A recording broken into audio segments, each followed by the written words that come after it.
Syahadat itu kan pengakuan iman ya, deklarasi iman seperti Yahudi. Kita lihat secara ringkas di sini, zaman Taurat, para nabi sampai Yesus, syahadat itu atau pengakuan iman itu Allah itu Esa. Itu ada mungkin yang di mute, yang di mute Allah. Sementara saya mute-nya ditutup, nanti teman-teman bisa buka kalau sudah selesai ya. Oke, zaman Taurat dan zaman para nabi sampai Yesus, Allah itu Esa. Itu bisa kita lihat di dalam Ulangan 6 ayat 4. Tuhan YHWH itu Allah kita, Tuhan itu Esa. Akulah yang dahulu, akulah yang terkemudian, tidak ada Allah selain daripadaku. Yesaya 44. Jadi seperti materi-materi yang sudah pernah kita bahas sebelumnya, sebenarnya akar kekristenan itu berasal dari Yahudi. Kenapa? Karena Yesus sendiri hadir sebagai seorang Yahudi. Para murid-muridnya juga sebagai orang Yahudi. Para rasul mula-mula juga banyak orang Yahudi. Itu yang pertama. Yang kedua, ketika Yesus mengajar di masa pelayanannya 3 tahun lebih, di mana dia mengawali pelayanannya sampai dia naik ke surga, ketika dia mengajar para rasul atau murid-murid dan orang percaya menggunakan kitab Yahudi, kitab Perjanjian Lama. Dan apa yang dikerjakan oleh Yesus dengan mengajar memakai kitab Yahudi, maka itu juga yang diteruskan oleh para rasulnya. Ketika Paulus contoh memberitakan Injil, dia justru selalu membawa perkamen. Perkamen itu artinya kitab-kitab suci yang digunakan oleh Paulus itu kitab-kitab PL, perkamenku katanya kan. Nah, itu yang harus dipahami. Oke. Angkat dulu. Ya, ada telepon, saya suruh istri yang angkat. Oke, jadi zaman Yesus atau zaman murid-murid tetap juga sama. Ini harus tahu ya, Allah itu Esa.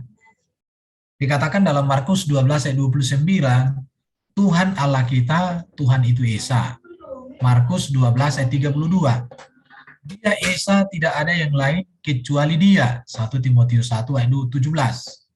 Allah yang kekal, yang tak nampak, yang Esa. Yudas 25. Allah yang Esa, juru selamat kita. Oke, jadi dari sini kita melihat sejarah ringkas tentang doktrin atau pengakuan iman Kristen itu, ya awalnya itu dari kitab Perjanjian Lama. Maka saya katakan Kristen itu bukan ujuk-ujuk tiba datang menjadi agama baru, tidak. Kekristenan itu lahir dari rahim, atau saya kata pakai rahimnya Yahudi, atau lahir dari agama Yahudi, boleh dikatakan begitu, atau kelanjutan dari agama Yahudi. Dan ini terlihat ya, makanya orang Kristen sejak zaman dahulu tidak pernah mengesampingkan kitab-kitab Yahudi.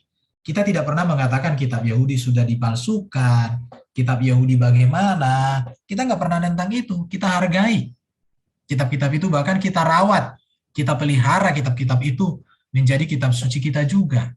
Berbeda dengan saudara kita yang setelah kita. Seringkali menuduh bahwa kitabnya sudah dipalsukan, kitab Yahudi dipalsukan, kitab Injil dipalsukan, kitab ini dipalsukan. Tapi semua hanya tuduhan.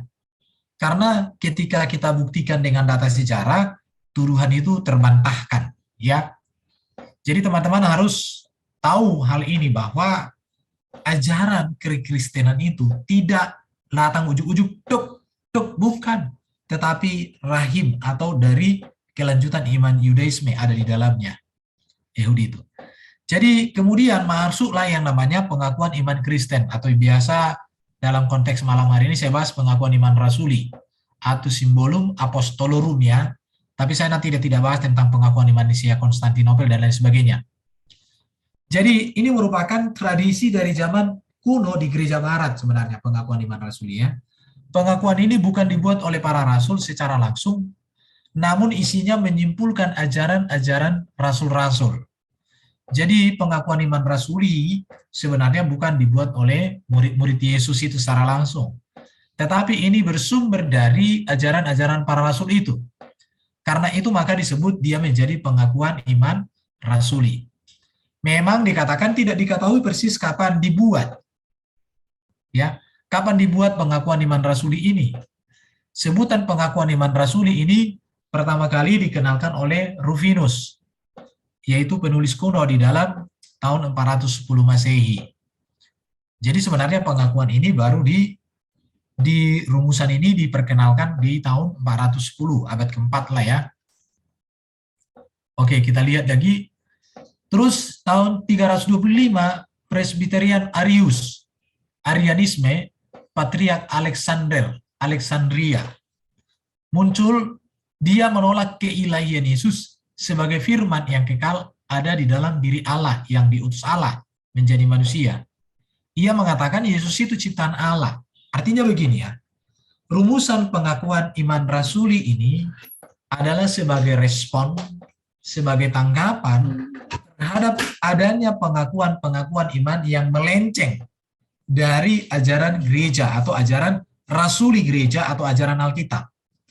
Salah satu diantaranya adalah Arius atau Arianisme tahun 325, di mana dia mengatakan bahwa Yesus ciptaan Allah.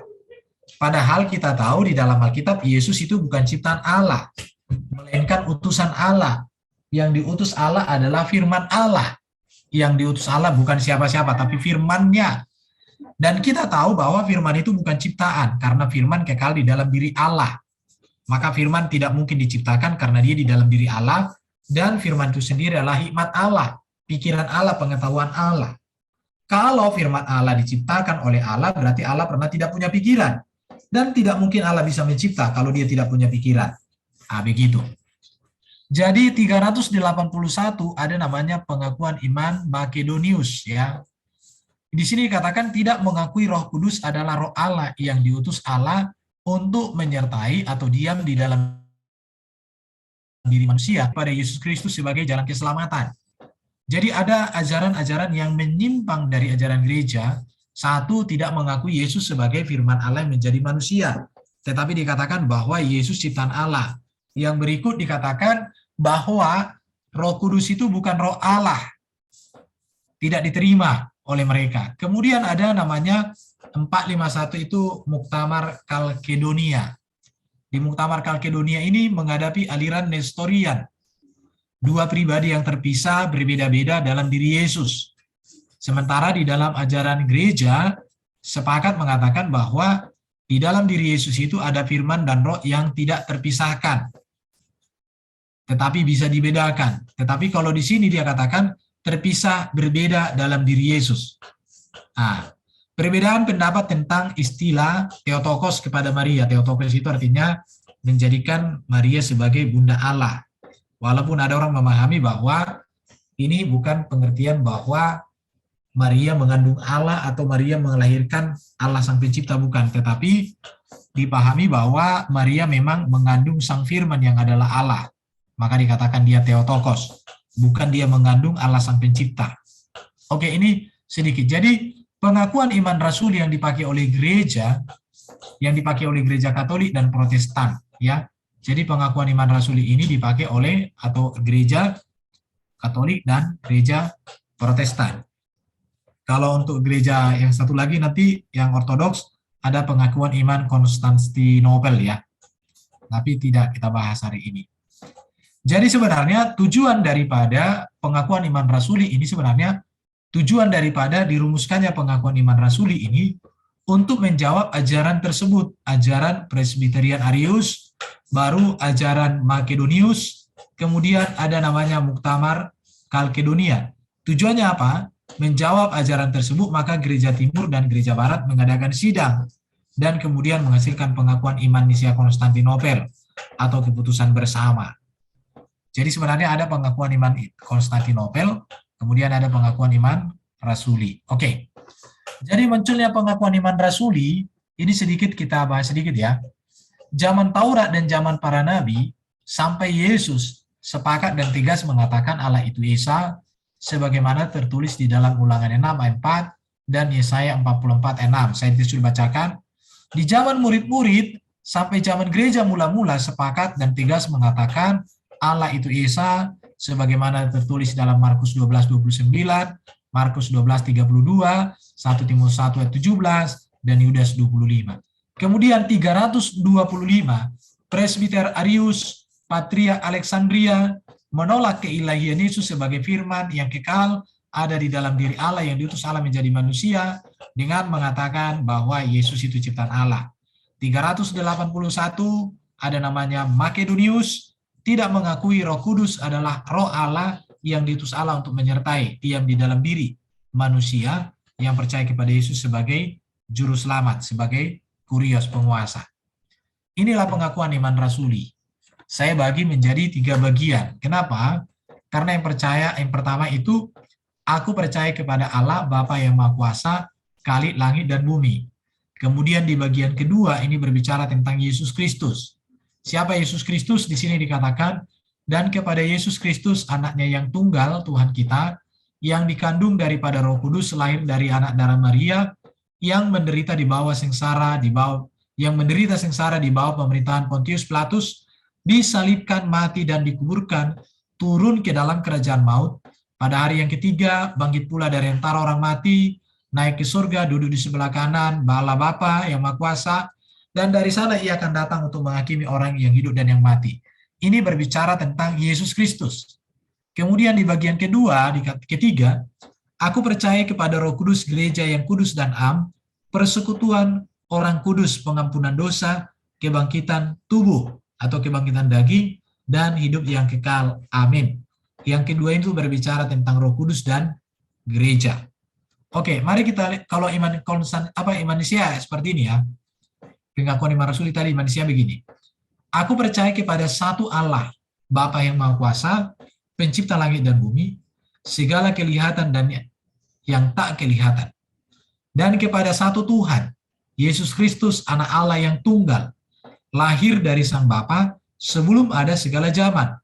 Allah dari Allah, terang dari terang, Allah yang sejati dari Allah yang sejati, diperanakkan bukan dibuat, sehakikat dengan Sang Bapa, yang dengan perantaranya segala sesuatu dibuat, yang telah turun dari surga untuk kita manusia dan untuk keselamatan kita, dan menjadi daging oleh Roh Kudus dari anak darah Maria, dan menjadi manusia, yang disalibkan bagi kita di bawah pemerintahan Pontius Pilatus, menderita dan dikuburkan, yang bangkit pada hari ketiga sesuai dengan isi kitab suci, kitab-kitab, dan naik ke surga, yang duduk di sebelah kanan Sang Bapa, dan akan datang kembali dengan kemuliaan untuk menghakimi orang yang hidup dan yang mati, yang kerajaannya takkan berakhir.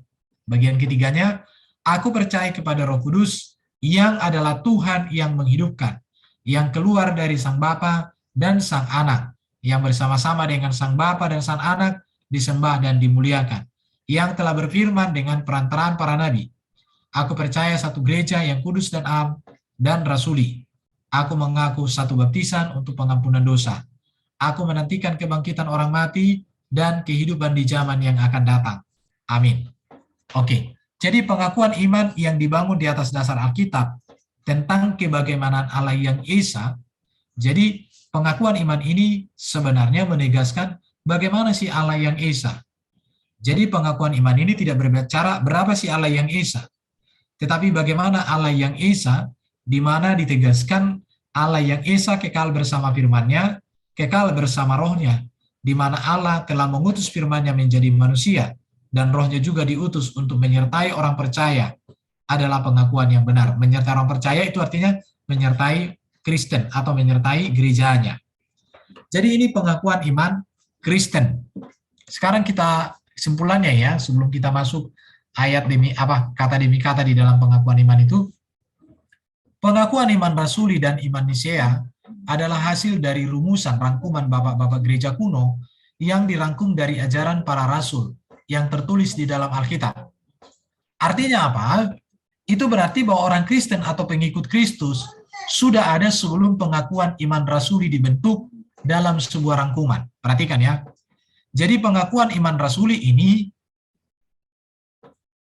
ada setelah kekristenan itu ada. Itu berarti bahwa sumber dari rumusan pengakuan iman rasuli ini diambil dan dirangkum dari Alkitab yang telah ada dan digunakan gereja sebelumnya. Karena itu diterima dan diakui gereja barat dan kemudian barat dan timur. Jadi rumusan pengakuan iman ini dibangun di atas dasar Alkitab atau bersumber dari Alkitab. Di situ ya. Yang berikut itu juga berarti bahwa rumusan tersebut merupakan penegasan secara ringkas tentang isi dari seluruh Alkitab yang telah dipakai gereja secara umum pada waktu itu dan sampai sekarang. Jadi menegaskan bahwa sebelum pengakuan iman rasuli ini didapatkan atau dimunculkan oleh bapak-bapak gereja, Alkitab itu sesungguhnya sudah ada. Oleh karena itu, sejak pengakuan iman rasuli terbentuk, maka pengakuan yang dirangkum dari ajaran para rasul tersebut menjadi sangat penting untuk orang Kristen. Walau kekristenan sendiri sudah ada sebelum rumusan itu terbentuk. Jadi rumusan pengakuan ini menegaskan pengenalan kita tentang siapa Allah kita, siapa Yesus Kristus, siapa Roh Kudus, dan bagaimana gerejanya dibangun. Itu intinya. Kesimpulan berikut, pengakuan iman ini lahir oleh kebutuhan gereja dalam penyebaran Injil atau pelayanan gereja. Sekaligus juga sebagai respon gereja terhadap ajaran yang menyimpang dari ajaran para rasul, sebagaimana tertulis dalam Alkitab. Oleh karena itu, maka pengakuan iman harus dimengerti dengan benar sesuai dengan konteks atau maksud dari perumusan itu sendiri. Jadi harus dipahami. Cuma sayangnya gereja-gereja sekarang kurang untuk menegaskan pengakuan iman rasuli ini. Kalau bisa sebenarnya mari belajar untuk menggunakannya lagi, dan ini penting. Menolak atau menerima rumusan ini terletak pada bagaimana orang dapat memahami rumusan tersebut dengan benar sesuai dengan konteks atau latar belakang dan tujuan perumusan. Jika orang mengerti konteks dengan benar, maka menghasilkan sebuah pengertian atau makna ajaran yang sejati. Tetapi jika orang tidak memahami, akan melahirkan sebuah ajaran baru yang tentu pasti menyimpang. Jadi pengakuan iman Kristen tentang Bapa, tentang Anak, tentang Roh Kudus, dan tentang gereja yang am, ini penting. Kalau orang salah memahami Bapa, Firman, dan Rohnya dengan gerejanya, maka akan mendatangkan pengajaran-pengajaran menyimpang. Dan itu yang terjadi saat ini. Ada banyak pengajaran yang menyimpang yang tidak sesuai dengan apa yang tertulis dalam Alkitab. Pengakuan iman rasuli bukan sekedar sebuah pengakuan yang dihafal dan diucapkan, tetapi lebih kepada mengerti, lebih kepada mengenal, bahkan menghidupi makna atau esensi dari pengakuan tersebut. Jadi iman Kristen itu tidak dibangun pada sebuah hafalan. Tidak ada gunanya orang Kristen menghafal pengakuan iman rasuli. Bahkan tidak ada gunanya menghafal Alkitab tanpa memahami isi Alkitab. Itu ya. Karena tidak mungkin orang yang menghafal melakukan kalau dia tidak mengerti. Jadi bagi orang Kristen itu bukan berbicara hafalan, tetapi berbicara tentang relasi yang muncul dari pengenalan akan Kristus, pengenalan akan Allah, pengenalan akan kebenaran Alkitab. Ya, itu dia. Rumusan pengakuan iman Kristen ini mengalami perubahan kalimat. Pengakuan iman rasuli, pengakuan iman Nisea, pengakuan iman Konstantinopel. Tetapi rumusan ini tidak dengan esensinya. Kalau tadi saya tunjukkan pengakuan iman rasuli dengan pengakuan iman Nisea, itu ada perbedaan ya. Pengakuan iman itu dengan Konstantinopel tadi berbeda ya. Tetapi esensi yang mau disampaikan itu tidak. Kenapa? Karena esensi yang mau disampaikan adalah Bapa, Firman, dan Rohnya. Bapa, Anak, dan Roh Kudus. Oke? Dan ini menghadap ajaran dari sekelompok sekte yang memahami rumusan pengakuan dalam konteks perumusan akan mendatangkan yang jelas, tetapi jika tidak akan melahirkan kekeliruan. Sekarang kita melihat tentang pengakuan iman rasuli kata demi kata. Mari kita perhatikan di sini dikatakan aku percaya kepada Allah. Apa buktinya bahwa aku percaya kepada Allah ini bersumber dari Alkitab? Allah yang bagaimana? Maka di sini saya sudah tunjukkan ayat-ayat, dikatakan Ulangan 6 ayat 4, Yesaya 44 ayat 6, Matius 4 ayat 10, Markus 12 di 28 32, Yohanes 17 ayat 1 sampai 3. Itu jelas dikatakan bahwa Allah yang benar adalah Allah yang esa. Jelas ya? Saya buka aja mute-nya supaya ada kontak sedikit ya. Oke, menurut teman-teman bagaimana penjelasan sejauh ini dari tadi, bisa dimengerti kah atau ada mau ditanya sebelum saya lanjut? Bisa Pak. Ada teman-teman mau nanggapi dulu? Yang lain Yang lain gimana? Mengerti nggak, Jadi teman-teman? ini secara ringkasnya ya pengakuan iman Kristen itu ya. Iya, Pak. Mengerti nggak teman-teman? Atau ada mau ditambahkan atau mau ditanyakan, silakan. Sudah jelas, Pak. Jelas, Pak.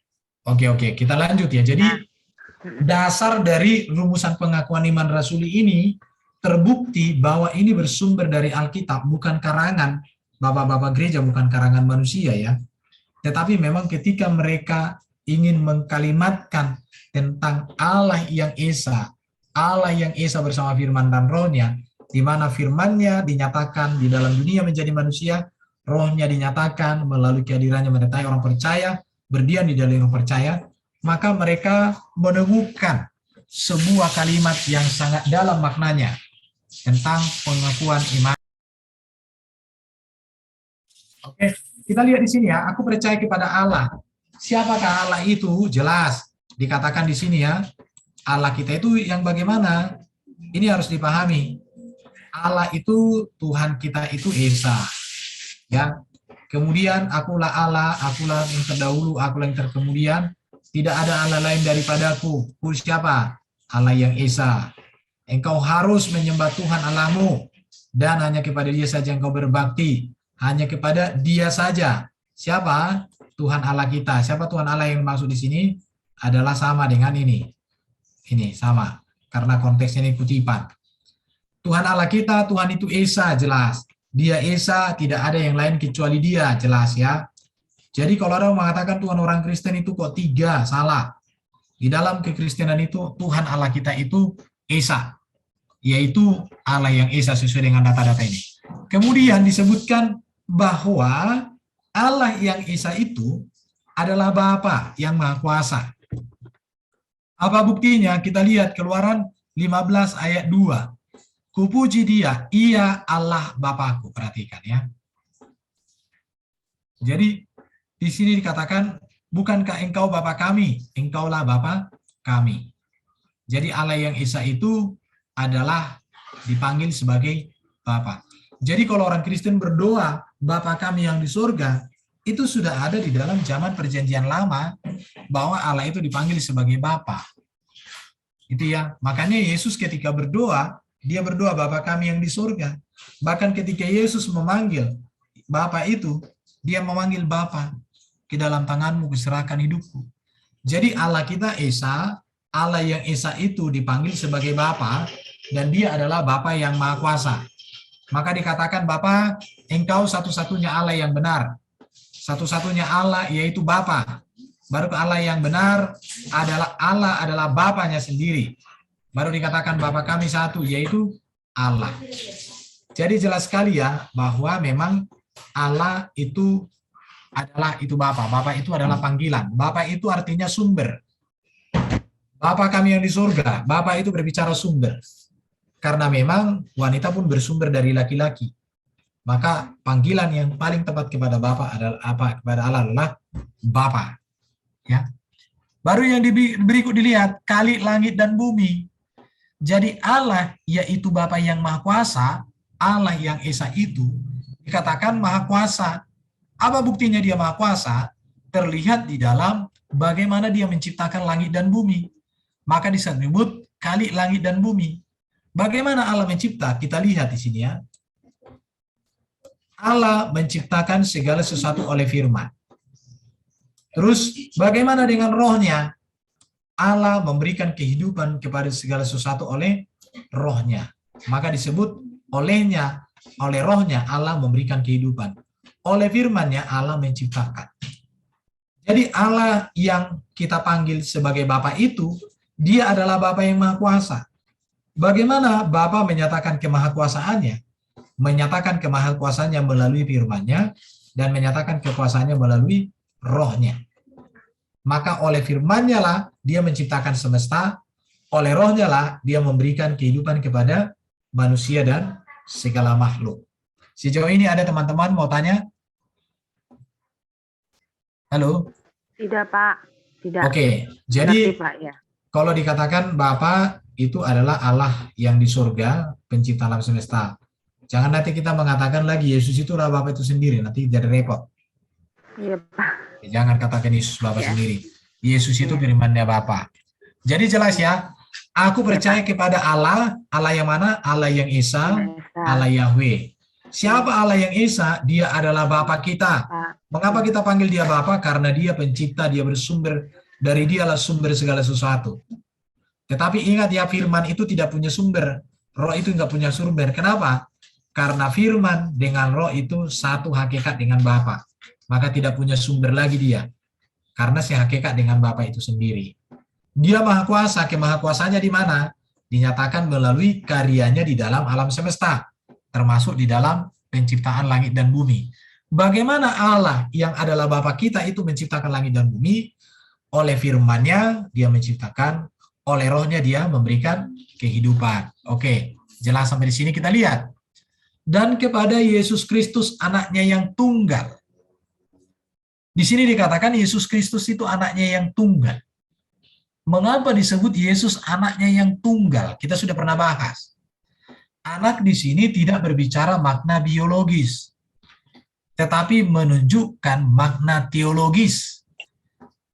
Anak Allah kepada Yesus artinya bahwa Yesus berasal dari Allah atau Yesus keluar dari Bapa. Maka disebut sebagai anak yang tunggal. Karena apa? Karena Allah itu Esa, firman-Nya juga Esa. Dan Yesus adalah firman Allah yang Esa, yang satu-satunya menjadi manusia. Inkarnasi. Maka disebut Yesus Kristus anak yang tunggal. Apa dasar kita mengatakan bahwa Yesus anak yang tunggal?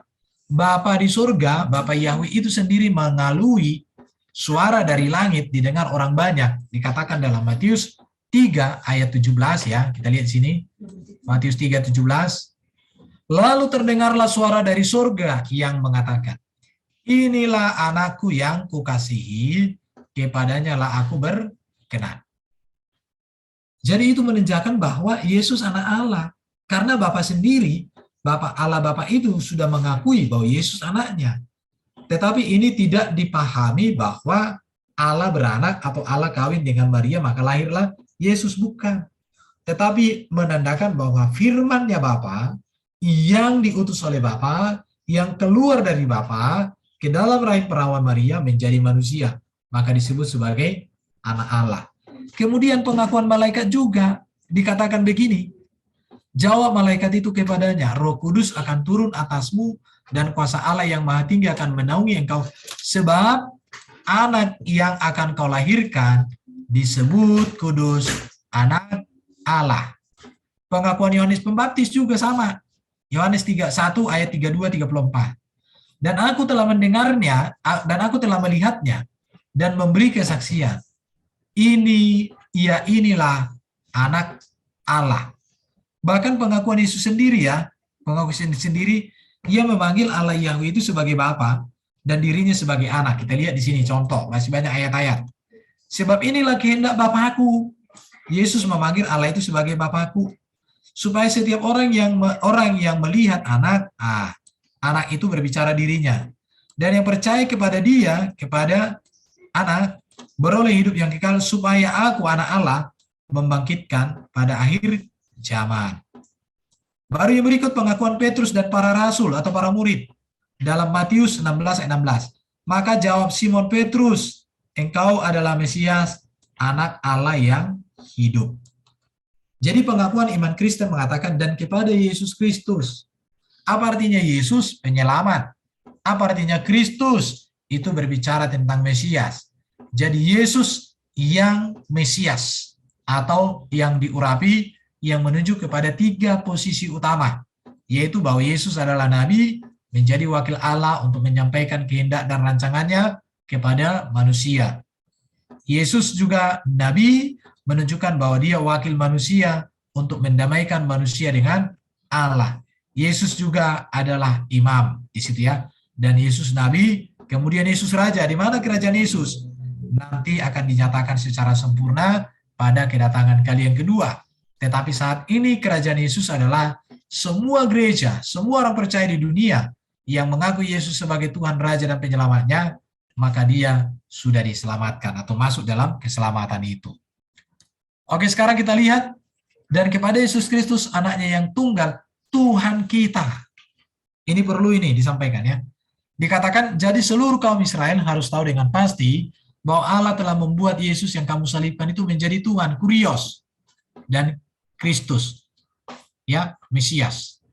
Dan bagi kita hanya ada satu Allah saja, yaitu Bapa yang daripadanya berasal segala sesuatu, dan untuk Dia kita hidup, dan satu Tuhan saja, yaitu Yesus Kristus, satu Tuhan saja ya, yang olehnya segala sesuatu telah dijadikan, dan karena Dia kita hidup. Perhatikan di sini.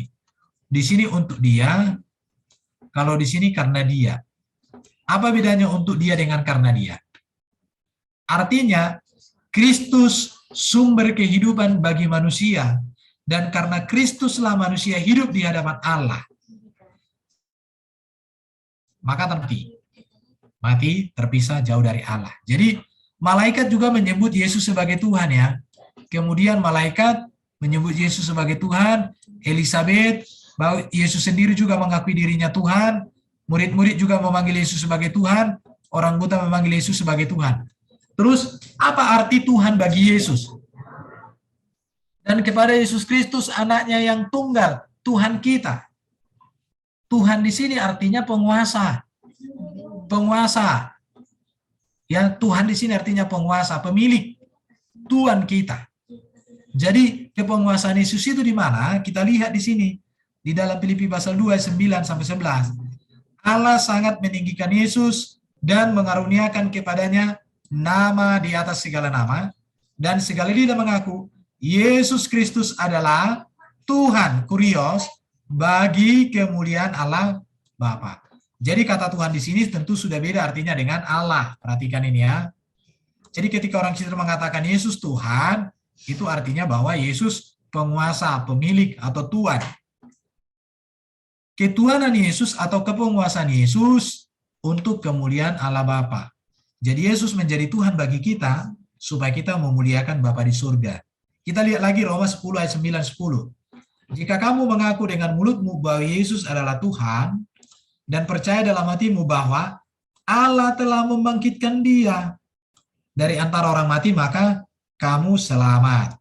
Jadi Allah telah membangkitkan Yesus yang adalah Tuhan. Jadi kata Allah di sini ini beda ya dengan kata Tuhan. Ini sudah pernah kita bahas. Allah itu menunjuk kepada Bapa itu sendiri, sedangkan Tuhan di sini menunjuk kepada Yesus, di mana arti Tuhan di sini adalah penguasa. Bahwa Yesus berkuasa di bumi di surga dan kekuasaannya itu diberikan oleh Bapa sesuai dengan Matius 28. Sejauh ini ada pertanyaan dari teman-teman? Halo? Enggak, Pak. Udah, Pak. Yang lain bagaimana, teman-teman? Oke, teman-teman Apakah ada yang bagaimana? belum paham? Ada yang mau ditanya? Ada yang belum paham?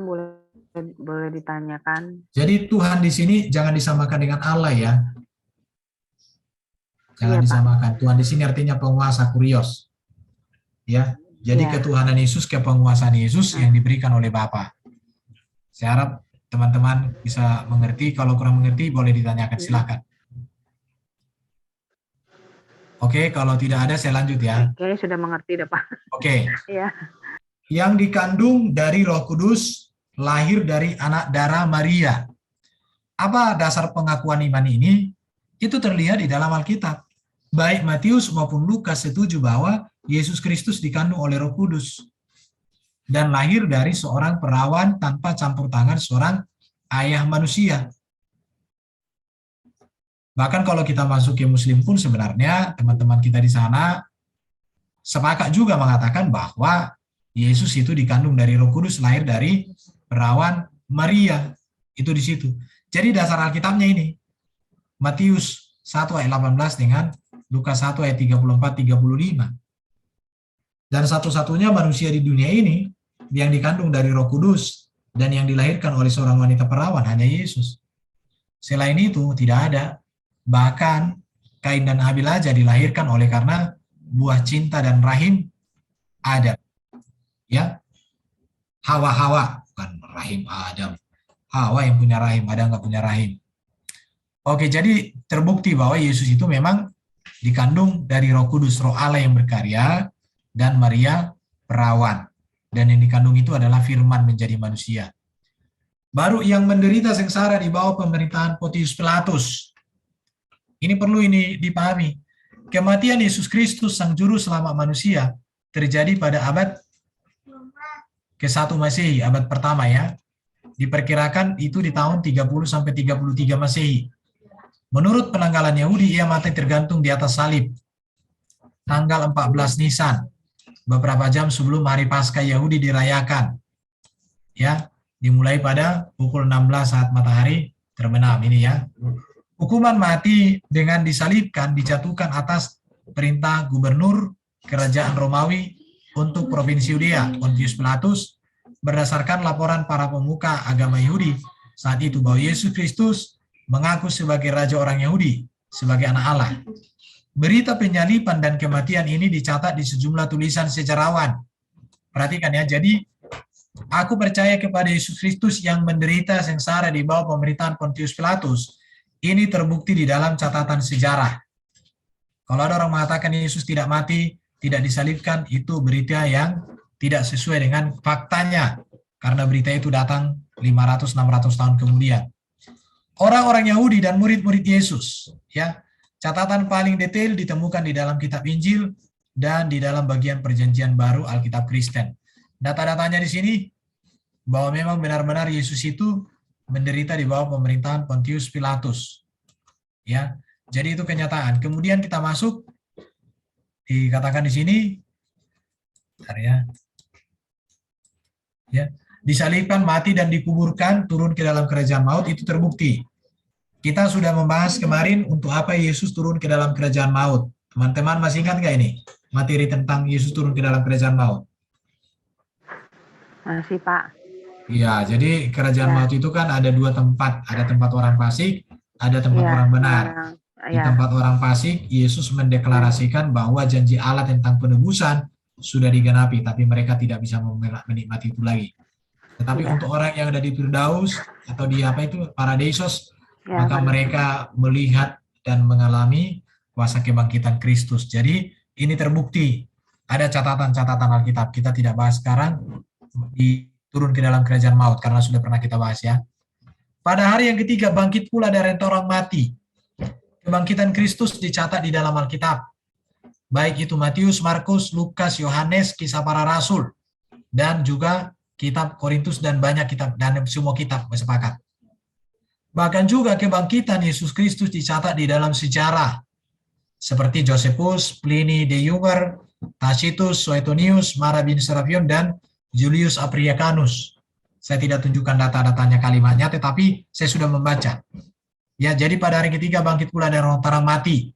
Kemudian kita lihat di dalam Efesus 4 ayat 8-10. Tak kala ia naik ke tempat tinggi, ia membawa tawanan-tawanan, ia memberi pemberian-pemberian kepada manusia.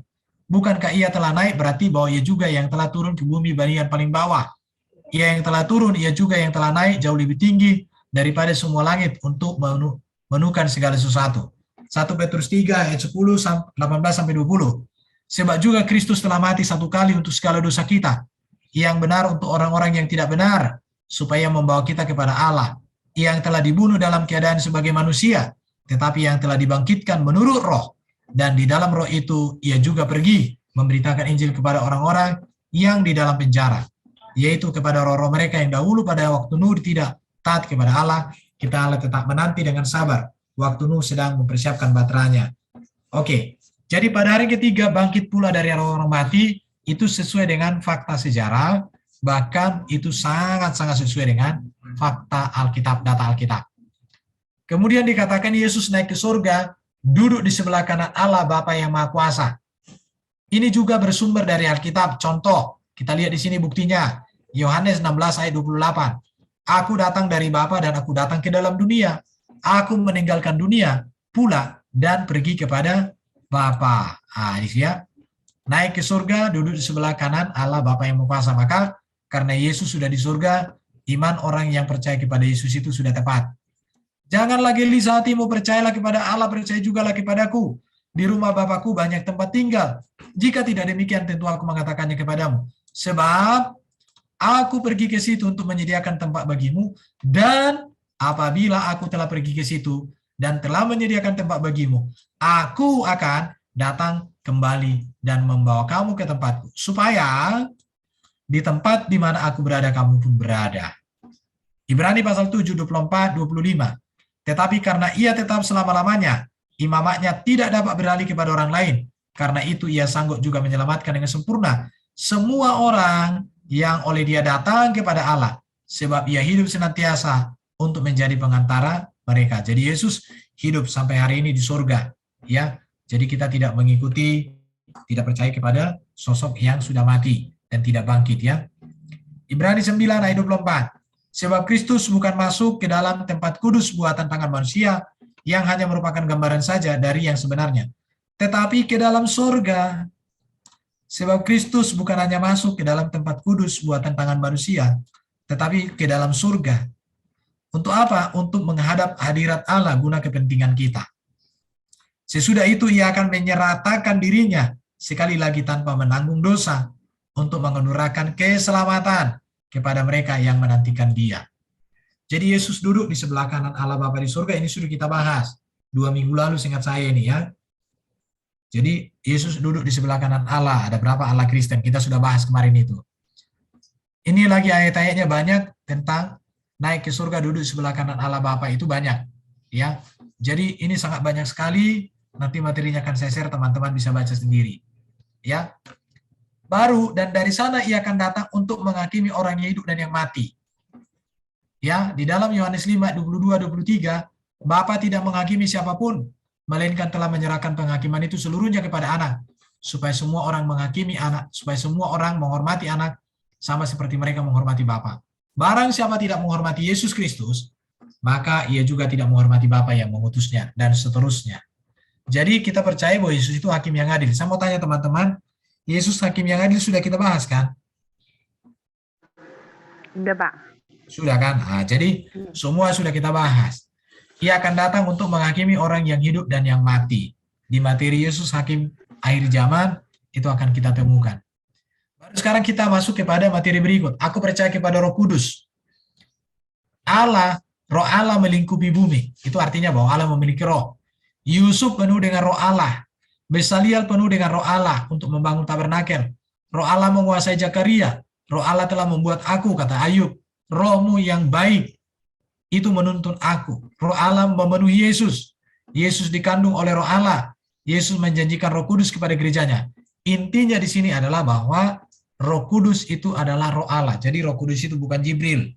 Ya, seperti pemahaman mereka. Tetapi Roh Kudus adalah roh Allah, prinsip hidup Allah, yang olehnya Allah memberikan hidup, yang olehnya Allah memberikan menjadi sumber kehidupan bagi segala ciptaan. Maka kita percaya kepada Roh Kudus. Roh Kudus itu diam di dalam diri kita, menuntun kita, menginsafkan kita, membimbing kita, menyadarkan kita, dan menuntun kita sampai hari datangnya Kristus kali yang kedua. Ya, berikut dikatakan gereja yang kudus dan am, persekutuan orang kudus, pengampunan dosa, kebangkitan tubuh, dan hidup yang kekal. Pernyataan ini artikan bahwa gereja didirikan oleh Yesus. Jadi kapan gereja ada? Sejak Yesus ada, merintis gerejanya ya. Dan gereja tersebut adalah tubuh kita sendiri, gereja. Gereja yang sesungguhnya itu bukan gedung, bukan organisasi, tetapi semua orang yang percaya Yesus Tuhan dan Juru Selamat, maka dia adalah gereja. Jadi gereja itu bukan berbicara tembok, bukan berbicara denominasi, tetapi gereja itu adalah ketika Kristus menjadi penguasa di dalam hidup kita. Jadi gereja yang kudus dan am. Kudus artinya Allah memilih kita menjadi miliknya. Kita dikuduskan dari dunia untuk dipakai oleh Allah. Kata am artinya umum, huruf universal. Jika kata am dipakai untuk gereja, maka gereja yang am berarti gereja yang bersifat universal, atau maknanya adalah semua orang yang percaya kepada Yesus Kristus yang ada di seluruh dunia sepanjang masa, tanpa memandang denominasi. Oke, itulah pengakuan iman Kristen sesuai dengan dasar Alkitab. Terima kasih teman-teman, silakan diskusi.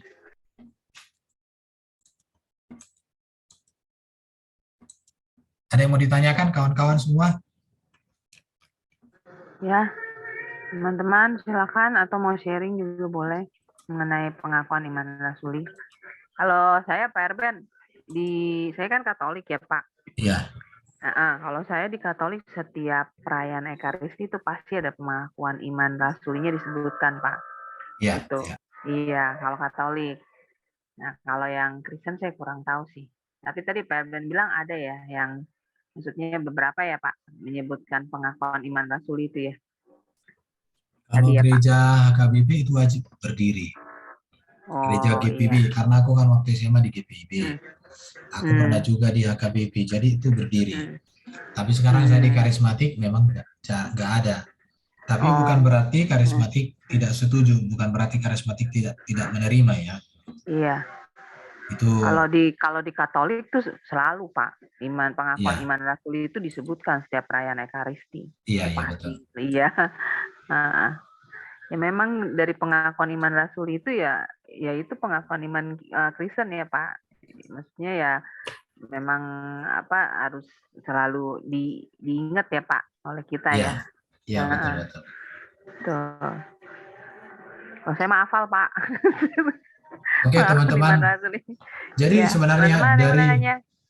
jadi kalau orang menyimak pengakuan iman rasuli ini sebenarnya atau Hmm. pengakuan iman gereja ini itu menegaskan tentang siapa Allah kita dan mengapa kita Iya. percaya kepada Yesus dan bagaimana kita hidup sebagai gereja yang dipimpin dipenuhi oleh Roh Kudus itu jelas. Jadi Iya. pengakuan iman kita tidak seperti orang lain memasukkan nama manusia di dalam pengakuan, tidak. Maka pengakuan iman kita tidak pernah memasukkan unsur-unsur dunia murni ya, tidak ada. Kalau Yesus masuk di dalam pengakuan iman kita karena memang dia adalah firman Allah. Dia Iya, bukan betul, manusia yang pure manusia, bukan. Itu. Makanya kalau kita mau bandingkan dengan pengakuan saudara kita kan berbeda toh. Iya. Kalau kita tanya apakah pengakuan imannya itu bisa berdiri sendiri hanya Allah tanpa nama nabi, mereka bilang tidak bisa. Terus bagaimana otoritas untuk penyelamatan di dalam syahadat itu kan? Nah, itu perbedaan kita. Tapi perbedaan ini kan perbedaan yang nyata dan kita tidak mengada-ada perbedaannya. Iya betul Pak. Oke teman-teman, mungkin ada mau menambahkan atau Stefanus ini? Pak Yon mau menambahkan Pak. Shalom Pak. Shalom. Wah, silakan. Wah, saya baru selesai di itu WFH, makanya saya mau gabung dulu sama Pak Erben. Udah kangen suaranya ini. Ya Pak Erben, ini hilang terus ini. Iya Pak Yon sibuk terus. Tiap Sabtu sekarang sibuk. Tapi ngomong-ngomong ya, kita ini apa nih? Kita mau minggu depan mau bahas apa lagi? Apa ya? Bu Ana, nggak ada yang mau ditanya Bu Ana? Soalnya kayaknya materi udah semua. Soalnya kita udah. Ya, shalom Pak Erben. Bu Ana masih ngantuk. Sekarang kalau saya sih itu ya Pak, maksudnya kalau di Kristen kan kayaknya nggak ada ya Pak pengakuan gitu. Cuman ada di gereja apa ya? Itu ada di gereja ada bacaan juga gitu sih. Ya. Kalau di gereja HKBP, di gereja GBIB, di gereja GKJW ini ada pengakuan iman ini. Saya nggak pernah. Iya, kalau gereja. Ada yang tradisional masih ada Pak. Ya, gereja-gereja mainstream. Ya, mainstream masih pakai. Sebenarnya kalau aku melihat dengan kondisi sekarang ya, sebenarnya pengakuan iman rasuli ini harus didengungkan oleh gereja lagi. Iya betul harus ya gitu Pak ya Pak. Harus gitu Pak. Harus. Itu kan pengakuan iman Doro. Kenapa? Karena dari penjelasan tadi kan sebenarnya kalau orang mengerti pengakuan iman rasuli dengan data-data Alkitab sebagai sumbernya seperti yang kita pelajari malam ini, maka kita semakin mengenal Yesus itu, mengenal Roh Kudus, mengenal Bapa itu. Sehingga kita tidak mengatakan Yesus itulah Bapa itu sendiri, Yesus itulah Roh Kudus. Iya, makanya tadi Pak Erben jabarin kayak tadi itu benar-benar ini banget Pak, mantap Pak. Jadi kan benar-benar ada ayat-ayatnya gitu, jadi kita makin ngerti, makin jelas. Ketika kita mengatakan aku percaya kepada Roh Kudus, Kenapa kita harus percaya pada Roh Kudus? Ya Roh Kudus Roh Allah, data-datanya ada. Iya, Mengapa betul. kita harus percaya kepada Yesus anak yang tunggal? Mengapa disebut anak? Data-datanya ada di Iya, situ. Sehingga kita bisa menjelaskan keyakinan kita, menceritakan keyakinan kita. Apalagi Iya. kan di zaman sekarang ini kan saudara-saudara kita seberang kan paling gencar kan menyerang tentang ketuhanan, keilahian, dan kemanusiaan Yesus. Iya, mereka seringkali menyerang itu. Pak Erben, Iya, Bos. saya usul aja sih. Lebih baik di feedback aja, Pak. Pengajaran Bapak itu sekarang bagaimana teman-teman di sini menangkap apa yang Pak Erben ajarkan.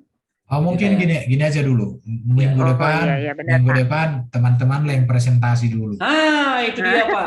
Ayo. Saya agak kecewa nih dengan teman-teman ini. Ditanya Pak Jubirsu tentang dosa waris, bulet, Pak. Oh iya, dosa waris aku udah bahas. Aku udah bahas loh itu dosa. Materinya ada. Pak Eon Eh. jangan bongkar ya Pak. Pak Eon jangan Bentar. Nanti saya Iya, benar Pak, benar saya sama setuju. Pak Kita Bentar. Aku presentasi ya. ngomong ya sama kalian itu. Ah, Ngomong ya sama kalian itu. Aku mau ngomong ini ya. Kalian pikirnya bikin materi itu enak-enak. Iya, benar Pak. Bikin itu materi Pak itu, Erben baca kita buku banyak, butuh Ya, waktu lihat laptop. Iya, Saya bikin itu tampilannya supaya agak cantik, atur warnanya dan lain sebagainya. iya. Tapi kalau kalian udah gitu, ku share lagi kan sama kalian materinya kan. Oh, Iya, bukan Pak Erben, Pak Eon. Usul. Aduh, Pak Eon. Ada usul nih, Molok Pak kalian Erben. ini ya. Bukan, Molok. Pak. Materinya itu ku kasih loh sama kalian. Bukan, Pak Erben. Tapi Please deh. begini, maksud aku gini. Kalau kalian nggak mengerti, nggak mempelajari lagi, nggak mendalami, Itu Pak. ini kepala aku ini pusing aku ini pusing. Pak, mendingan gini Wah, Pak ya. gitu. Pak Erben mendingan gini. Materi kan udah banyak Pak. Ya, Pak Erben yang Ah. pilih deh. Besok materi apa yang mau di Gini aja. sama kita gitu di presentasi. Oke, Masa kita nanti ya di gitu, grup Pak. di grup setiap Iya. setiap Ah. peserta yang sudah ikut ini Iya. di grup nanti sebutkan nomor 1 siapa, nomor 2 siapa, atau ditunjuk aja sama Ibu Aling. Iya, maksudnya yang Ya, presentasi Pak gitu. Iya, Ibu Aling Oh, tunjuk aja satu-satu yang presentasi ini materi ini. Iya. Supaya Iya. artinya gini ya, aku udah Iya. ngajar di room kita ini berapa lama, kalau nggak ada progres itu, saya guru Iya, yang betul. gagal ini. Aduh, Pak Erben. Biar gini ya, Pak. Aku gagal. Biar Ya, gini ya berapa? Pak. Ada Dari usul. Jadi gini. presentasinya Saya ada ketahuan. usul nih, Pak. Iya, Erben, kenapa? saya ada usul. Pak Ada usul. Eon, please. Iya, Pak silakan. Iya. Dari sekian menit tadi pemaparan itu, kalau bisa kita runut mulai dari 1, 2, 3 itu sampai ada 10 orang di sini, Hmm. tanya barangkali supaya kita tidak tabrakan saling bicara. Iya, jadi gini maksud aku Maksud gini. begini. Ya, Maksud aku gini, Pak, ke Jadi, depan. sebentar belum. Langsung dengan itu juga memang saya ada pertanyaan juga nanti ini. Ya, apa itu, Pak? Bentar, kita selesaikan dulu Ya, gini. Ibu supaya Aling. guru Hmm. supaya guru saya tidak gagal dalam pemaparan. Iya, bentar. Bukan. Ibu Aling. Iya Pak. Jadi mulai minggu depan setiap orang harus presentasi, Ibu Ngaling yang ngatur jadwal dan topiknya. Oh Boleh iya Pak. gunakan saja materi yang sudah saya share itu yang disimpan Ibu Aling itu. Mm-mm. Pakai materi itu saja kemudian diajarkan di room ini. Supaya Iya. jangan kalian jadi murid terus, pusing aku. Pak Eon, Mampus. itu Pak Eon itu Pak Eon itu, aduh Pak Eon, please deh Pak Eon. Please. Jangan, syukur. Jadi Ibu Aling berapa minggu ke depan, nanti saya lihat anggota grupnya berapa, berarti selama Mampus saya itu, kalau mau presentasi. berarti nanti minggu ke depan terus gini aja gini. Ini kalian latihan presentasi. Latihan presentasi. Pakai handphone Pak. bisa kok presentasi, bisa. Pakai Iya. laptop juga bisa. Terus terang Pak Erben, saya ini mampus mau presentasi sudah Jangan. begini. Nih, nggak apa-apa, latihan. Mau Latihan. presentasi, pakai apa presentasi ini? Udah, Hanya nanti gini. modal Gini. HP ini. Bukan, nanti Ibu Aling akan, kalau Bapak presentasi, saya bisa share materinya dari sini, Bapak yang Iya, ngomong. nanti Next dibagi bisa. Pak. Next bisa, nggak apa-apa, itu latihan supaya Masa selamanya kalian murid nggak jadi guru? Pening kepala aku. Pak Erben, saya mau tanya. Pak Erben, Iya. saya mau tanya, Pak Erben. Iya, Bang Faisal. Presentasi itu apa, Pak? Ya presentasi itu Menjelaskan. artinya seperti aku inilah. Ya, Pemaparan. gitu dorong menjelaskan gitu. Jadi lu nangkapnya gimana Memapar, gitu pengajaran iya, Pak Erben. betul. Seperti guru. Iya. Hah, Iya. seperti guru. Iya. Iya, Ya. menjadi Iya. guru lah di sini. Kayak Janganlah, sekarang. Pak. Masa saya melebihi mendahulukan Pak Erben kan nggak boleh, Pak. Jangan, justru gini ya. Seorang guru yang baik itu harus berhasil membuat muridnya lebih hebat darinya. Ya, itu seperti itu. Kalau seorang murid itu hanya bisa mengekor gurunya, guru itu gagal. Iya, saya Iya, ingin benar, kalian jadi pengajar lah. Ya, Jadi, tapi Amin, begini, amin. Ingat, Ibu dari Ali, pemaparan, bentar. Iya, Pak. Ibu Ali Iya. mulai minggu depan jangan tanya tema ya. Iya, Tapi Pak. Ibu Aling itu sudah buat nanti besok Senin. Iya, Sudah iya. ada jadwal Iya. presentasi Wah, Bible Iya. Study. Pak Eon ini. Pertama siapa? Siapa yang Iya. ditunjuk? Jangan lari ya. Tanggung Lari. jawab. Sakit. Tanggung Yang lari. Pak, minggu Gini, depan, gini. Sabtu depan saya nggak bisa ikut, Pak. Izin. Gini. Yang lari dari tugas denda 500.000. Waduh, pening kepala aku. Mendingan presentasi daripada kena denda 500.000. Iya, Masuk denda. gak ya kira-kira? Denda 500.000. Uangnya itu dipakai untuk dana sosial ke panti asuhan. Iya. Amin. Iya, ke Mending- panti asuhan. Mendingan saya masuk ke TikTok menjelaskan. Jangan lari. Aduh, kalian itu. Tapi ya ngomong-ngomong tadi ada dari pemaparan Pak Erwin supaya tidak dikatakan guru yang gagal, ada pertanyaan saya di sini. Apa itu? Di awal pembukaan tadi Apa itu? itu di awal pembukaan tadi saya ada menyimak di sini ada beberapa siapa itu yang menolak keesaan Allah dengan siapa yang menolak itu Oh, iya, Tuhan Aryan. Yesus sebagai kan dia mengatakan sebagai ciptaan. Iya.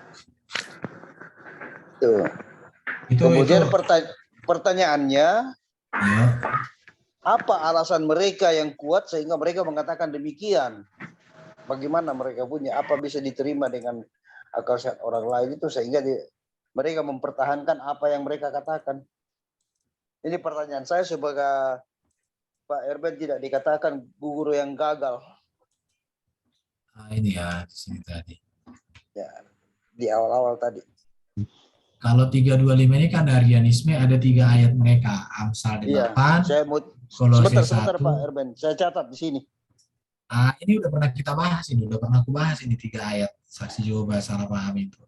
Ya, betul. Nah, nanti Iya. kalau mau share aja di grup pembahasannya. Tetapi ada 3 ayat yang mengatakan bahwa firman itu ciptaan yang Iya. pertama.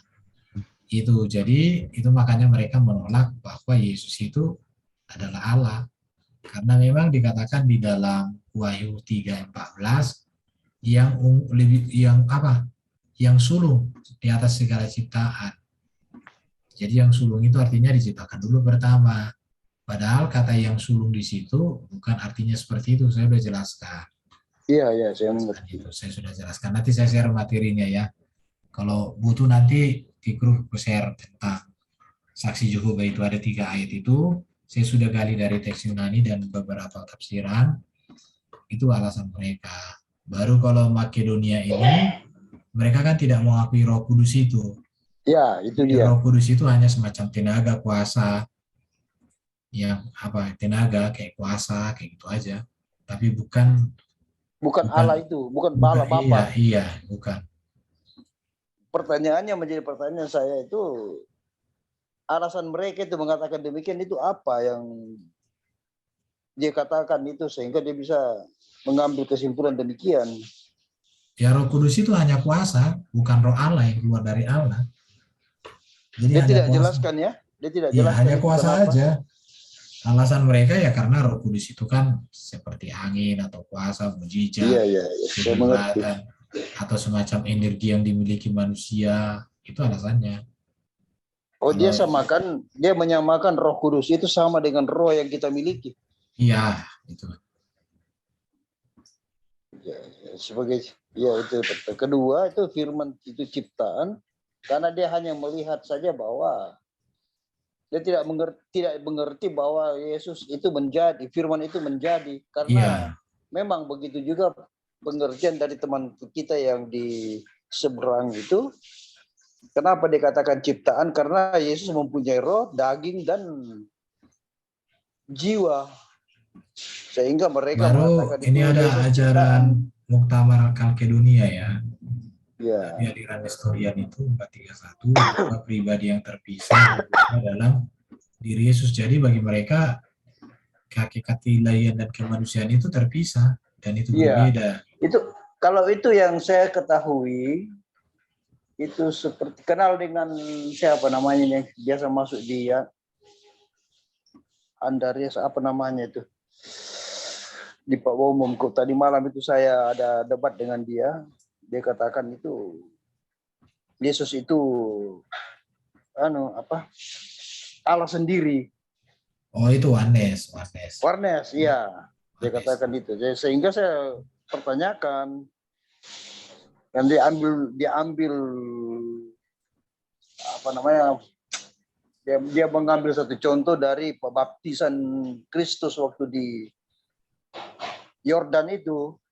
Dia katakan itu Kristus yang datang itu yang roh masuk ke dalam seperti burung merpati. Terus saya pertanyakan kepada saudara Warnes, waktu Roh Kudus turun seperti merpati itu hanya sampai di situ saja, atau dia kembali kemana? Apakah dia masuk ke dalam tubuh Kristus atau tidak? Kan tidak ada tercatat di situ bahwa Roh Kudus ke sini itu burung merpati yang menyerupai burung merpati itu tidak tercatat kan? Jadi roh Allah itu kan menampakkan diri dalam bentuk burung merpati. Bentuk burung merpati, iya. Kemudian Baru dalam bentuk merpati suara itu siapa? Sebentar. Dia menampakkan diri seperti burung merpati kan, datang di pundak Kristus, kalau di pundak atau di kepala ke di mana enggak tahu. Kemudian setelah itu dia hinggap begitu, kemana dia setelahnya? Itu yang saya belum inikan dia kemana. Kemudian saya tanyakan Warnes, kalau Kristus adalah Bapa itu sendiri, suara yang dari surga di mana dia sekarang gitu? Waktu dia berbicara kalau Kristus adalah Bapa, suara yang di surga itu siapa? Jadi dia tidak bisa jawab saya juga.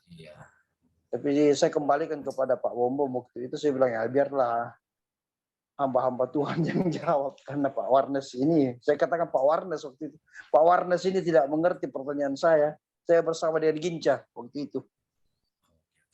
Jadi, terima kasih Pak ya. Mohon, ya, mungkin bisa Erwin memberikan saya sedikit gambaran itu tadi. Ya, kalau Warnes itu kan mereka katakan Yesus itu Bapa itu sendiri. Iya, Padahal betul. Yesus sendiri juga kan memanggil Allah itu sebagai Bapa. Iya. Jadi pernyataan itu ya kita katakan tidak sesuai dengan Alkitab, dan itu juga tidak sesuai dengan pernyataan Bapak-Bapak gereja. Yes. Jadi kita katakan mereka sudah menyimpang dari ajaran Rasulia atau ajaran gereja, ajaran Alkitab. Tapi mereka harus kita rangkul, jangan dimaki-maki juga. Ya, saya tidak bagi-bagi. Maka itu kalau saya mengerti, kalau untuk saya pribadi saya mengerti apa itu yang kita imani sekarang ini. Tapi saudara kita yang Warnes ini, makanya saya bertanya sesuai dengan imannya dia, supaya kita bisa satu visi dengan mereka. Nah, itu sehingga saya bertanya begitu. Ya, semoga saudara Warnes kita itu ya, dia bisa mengerti dengan pertanyaan dia tidak bisa dia jawab dari saya. Ya, semoga lah teman-teman kita. Kalau dia tidak bisa jawab, dia bisa ikut kita bilang, oh ternyata benar. Itu kita doakan saja. Ya mungkin ada yang lain punya pertanyaan supaya Pak Erben tidak gagal menjadi guru. Silakan. Ya, siapa lagi yang mau bertanya? Sisteri, silakan. Saya nggak ikutan ya Pak Erben ya. Nanti yang sudah kasih ke saya semua nanti Bu Aling. Pak Yan yang kasih ide Pak Yan. Nah, iya makanya. Jangan. Saya Pak Erben yang bilang itu. Makanya waktu Pak Juginsu dipaparkan itu tentang ibu tahu kan dosa waris begitu teman-teman yang di sini Iya. Saya dengerinnya tuh. Pak. Diam dulu. Maksudnya, Ayo, gantian. saya membela diri gantian. Pak Erben. Ya. Itu maksudnya menyimpulkannya saya nggak bisa Pak, Nah, tapi tahu itu. artinya gitu Pak. Jadi Ya. saya ya Iya. saya Ya jawabnya sama dong, seharusnya kan udah bisa. ya Bisa. mereka juga diem aja tuh Pak. Jadi gini Ayo, loh, Pak. Anjing juga diem aja kan. Maksudnya ngerti Pak. Maksudnya doa waris itu apa, tapi untuk menjabarkannya dengan kalimat tuh Nah, gitu buntu Pak. gitu Kalau loh. materinya udah kujelaskan loh. Itu dia. Bahasanya gitu kan, ternyata Pak Yan bilang natur gitu. Nah, itu naturnya itu loh Pak. Bahasanya untuk mengucapkan kata natur itu ya, Doro ya. Kita bingung apa ya itu Iya, maksudnya ya, begitu seperti Pak itu. Erben, bukan yang nggak ngerti, cuman itu Pak ngucapinnya, aduh bingung ya Pak ya. Ya. Nah, makanya minggu depan siapa yang presentasi, Ibu Aling yang atur. Harus rela, harus siap. Materinya yang sudah kita pelajari aja. Artinya Iya, Pak. gini ya, kan kita belajar sekarang untuk mengajar. Karena dengan kita mengajar di room ini juga, nanti kita akan bisa mengajarkan kepada anak-anak, Amin, amin. mengajarkan kepada teman-teman. Ya Iya. kita juga dulu waktu sekolah teologi ya Pak Eon ya, kita juga ada namanya hermeneutik. Hermeneutik Iya, kan hermeneutik betul. kita tidak ada belajar teori. Kalau Berarti nggak sekarang boleh kan izin ya Pak? nggak boleh izin. Nggak boleh. Izin, Itu tugas nggak boleh izin. izin itu karena menghindar jadwal denda 500.000. Udah Pak Ion Doro, tidak live ya? udah Doro kerjakan Iya. saja sebisanya. Pak Ion tidak live sekarang. Tadi barusan selesai Pak di WFM. Saya baru Aku diajak Dara. Ibu Heni tadi untuk live kan, cuman ada kendala di YouTube rupanya, banyak sekarang YouTube monetisasi. Iya, banyak kendala Pak. Itu bukan di YouTube juga. Oh, berarti sama ya? Iya. Iya. Hacker merajalela Pak. Itu bukan hacker mungkin, itu tuh kesalahan teknis itu. Nah, Oh, Enggak, soalnya Ibu saya- Putih juga mengalami kendala yang sama dengan saya. betul. Oh, lagi Nah, itu banyak nge-hang yang beralih error. ke TikTok ya. Banyak yang beralih ke TikTok. Oh iya, di TikTok sekarang kita main, tapi lumayan loh di TikTok itu jiwa-jiwa itu banyak itu. Banyak Pak, banyak. Iya. Karena gini ya, TikTok ini rupanya lebih familiar di mata kaum muda. Kayak hari ini aja aku udah diskusi dengan berapa, ada 10 orang kayaknya muslim. Iya, iya. Ada 10 orang, dan di TikTok itu menurut saya masih lebih kondusif ya kata-kata. Kenapa? Karena kasar dikit dibendet. Ben. Oh, Jadi semua orang yang bicara di situ itu akhirnya jadi lembut. Ibu Sofi aja jadi belajar lembut, padahal Ibu Sofi mana bisa lembut. Iya, betul. Iya, Aku di Zoom itu kan yang paling sering stop Ibu Sofi itu, kalau nggak aku. Dulu waktu awal itu si Bro Edo lah kawannya berkelahi terus. Edo kan pendeta, dia kerja di pemerintah. Dia yang bikin YouTube, dia yang bikin Zoom, dia yang live kan, yang ngiri lah dia kan. Akhirnya dia ngomong lah sama Ibu Sofi, jangan gitu. Ribut gara-gara itu. Iya, setelah itu aku kan bilang, paling kalau aku bilang sama Ibu Sofi, gitu aja aku kan. Paling dia ngomong, apa Pak Erben? Tapi sudah ada memang tensinya sudah menurun Ibu Sofi itu. Iya, udah mulai berubah, Iya. Satu lagi itu si Duran, kalian nggak tahu itu apa gunung. Nah, kalau Duran itu dengan Ibu Sofi dia sering terpancing. Bukan, Jadi kapan Duran itu dia dulu tersinggung ngeri. gitu hari. Duran itu dengan Ibu Sofi itu 11-12 dulu itu. Wih, 11-12 Duran. Adik Cuman, kakak ya. waduh, pokoknya kalau udah maju mereka itu dulu debat itu yang waktu itu karena ditelepon dari Bariskim kan Pak Bagus, makanya banyak video dihapus. Oh, Duran maju terus. Satu hari bisa 3 kali debat, bayangkanlah kerjanya itu. Kalau bagian pengetahuannya bagus juga. jadi gini kan, Duran itu bagian nyerang, aku bagian bertahan. Ibu Sofi itu untuk ngacak-ngacak lah dia. Karena dulu kami bertiga join loh. Waduh, Islam itu ampun-ampun. Ibu Sofi datanya si Gudang, Duran datanya si Gudang. Ya aku bilang udah mainkanlah situ. Cuman Ibu Sofi sekarang ini masih belum banyak berubah sih, tapi udah berubah sih. Kadang dia sudah ngomong itu nabimu itu Allahmu itu kitabmu gombal gambul katanya kan. Iya. Nah, Ibu Sophie jangan ditantang, jangan dihina dia punya iman. Iya, Kalau kalau dia aku kita hina. Iya. kalau aku kan kalaupun dihina kan paling tidak aku halus lah masih. Oh, Ibu Sophie nggak bisa direm. Kalian nggak pernah lihat kalian nggak dengar dia pernah debat Ibu Sophie dengan Yuni Rifa? Wih, Oh, nggak di live kan loh. Mhm. Itu telingaku itu hancur sampai ku bilang kalian dua ini. Akhirnya sampai siapa itu ada Mas Bro itu si Citos. Akhirnya sampai ditendang Ibu Sophie sama si Rifa dari rumah itu. Dia bilang aku minta kaos katanya, minta kaos baru ditendangi dia dua-duanya. Aku waktu itu diam, nggak bisa dihentikan namanya juga ibu-ibu, emak-emak ketemu sama emak-emak ya, laki-laki yang melerai, hancur lah. Tapi Pak Erben pernah join dengan Pak Lidara?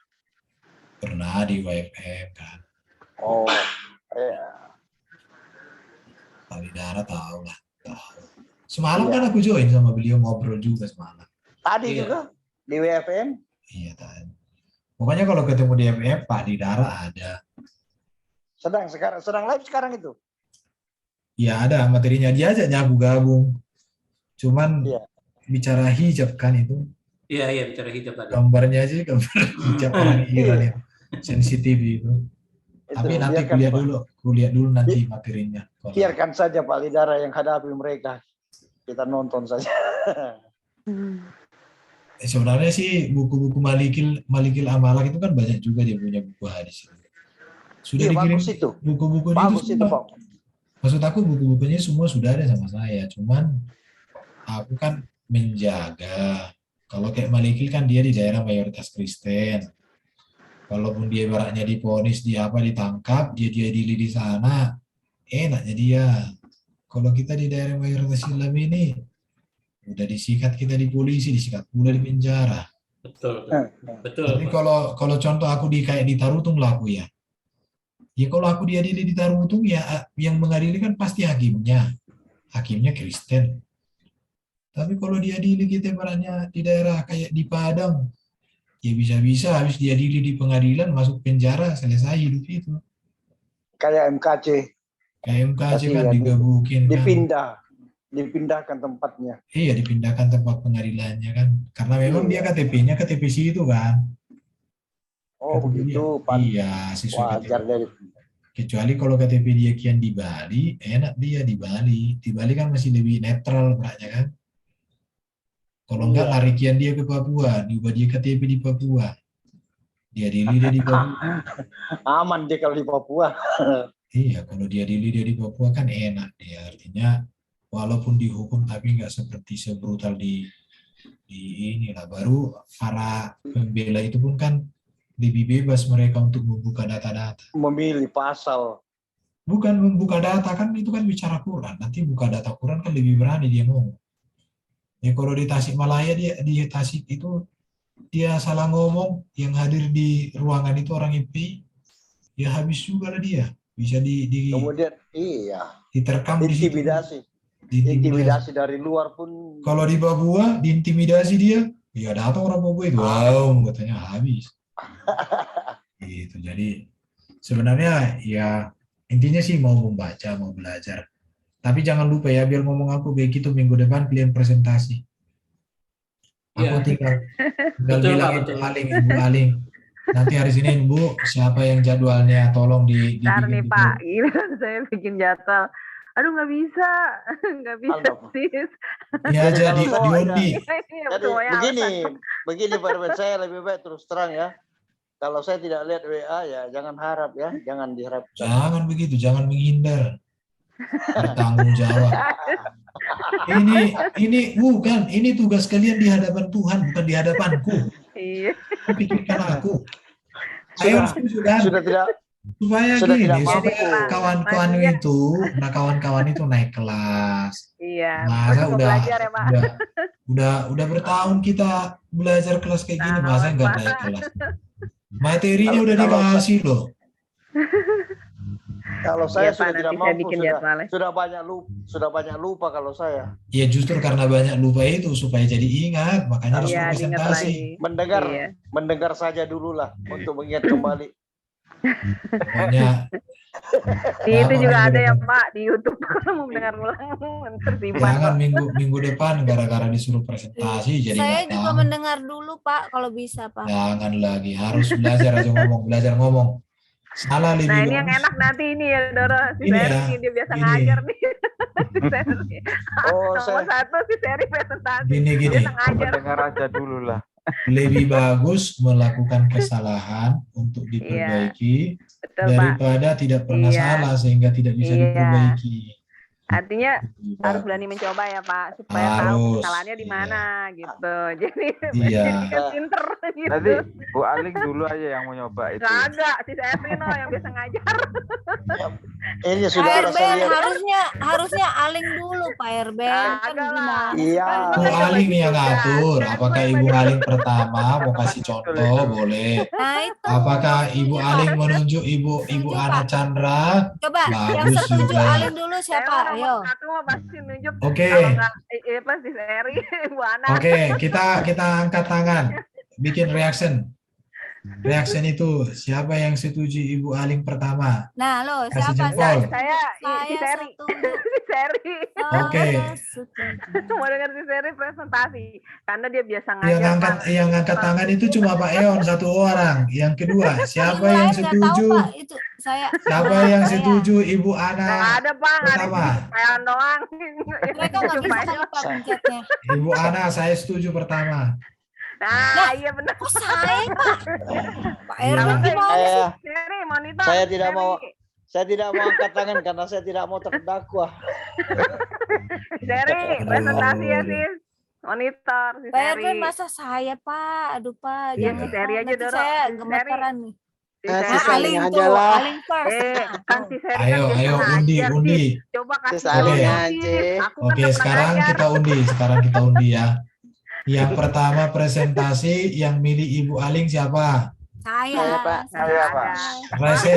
Resen. Desain itu loh yang ada tanda stikernya itu loh dipencet. Saya Pak Eon lagi. Cuma Pak Eon Pak Eon doang. lagi. Nah, ini Makanya, saya. Pak. Oh 3. Nah, Oke, yang setuju Ibu Lea pertama, silakan. Saya. Dengar. Oh, mana ya? Resen. nggak ada Oh Resen. doang. Oh yang Resen 3. Seri. Ya emang nggak boleh resign lagi dong Pak. Masa udah itu lagi nggak boleh dong Pak. Harus sekali Si Seri dong. deh. Nggak, yang benar Oke. itu si Seri. Karena si Seri itu kan biasa ngajar sekolah minggu. Jadi contohin sih. Oke, berarti yang setuju Sis Eri pertama siapa? Iya. Angkat tangan. Boleh angkat tangan. Siapa yang Saya. angkat? Oh, cuma 2. Ayo si Seri siapa yang setuju? Kak Stefano setuju nggak si Seri? Ibu Hilda. Cuma 2. Mas Sima setuju Oke, tidak? keputusannya adalah Sis Aling. Ibu Aling yang pertama. Ini- Oke, sesuai dengan angkat Kalau tangan. gitu saya ngambil pelajaran Pak Erben yang paling pertama. Oke, boleh, nggak apa-apa yang paling Ya, Pak. sukai. Oke. Hah? Manusia Nanti- jatuh dalam dosa. Nggak apa-apa. Bukan yang pertama.